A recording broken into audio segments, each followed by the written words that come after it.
মানুষের সাথে চললে নষ্ট তো হতেই হবে, এটাই নিয়ম, এটাই প্রকৃতির নিয়ম। নষ্ট মানুষের সাথে চলে পড়ালেখা সব কিছুই অবহেলা। আজকে ছেলে বেলে ছোট ছোট বাচ্চারা যেটি 9-এ 8-এ 9-এ পড়ে, তারা নষ্ট ছেলেদের সাথে চলাফেরা করে, লেখাপড়া তাদের ভালো লাগে না, অসহ্য যন্ত্রণা মনে করে একটা পেইন মাথার মধ্যে।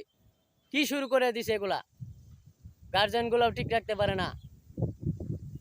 স্বামী তাকে কাজে ব্যস্ত, মা তাকে বাড়ির সন্তানটা দেখবে কোথায় যায় না যায়। যখন দেখতে না পারে মা সব গায়ে জড়ায় নেয় যে সন্তানরে যদি আমি বাপের কাছে বিচার দেই তাহলে তো সন্তানটা মারবে।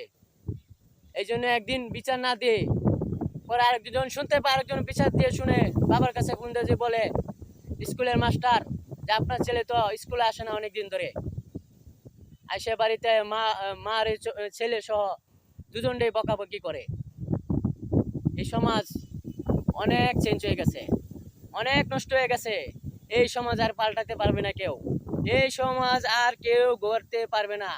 স্কুল শেষ, স্কুলে আর লেখাপড়া কেউ করতে পারবে না, মেট্রিক পর্যন্ত পড়তে পারে না। কি সমাজে আমরা বসবাস করতেছি? তাদের লেখাপড়া কেন ভালো লাগে না? কেন? আজকে ওটু পাস হয়ে গেছে দেশে, ওটু পাস। এগুলো অশান্তি মানুষ চায় না, দেখতে চায় না। বন্ধুরা, আমি সবসময় ভালো কিছুই বলি, ভালো কিছুই কথা বলি, সেজন্য অনেকের হয়তো খারাপ লাগতে পারে।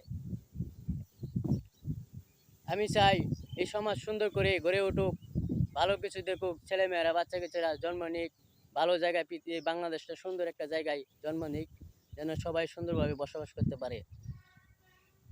বন্ধুরা ভালো থাকবেন, আল্লাহ হাফেজ।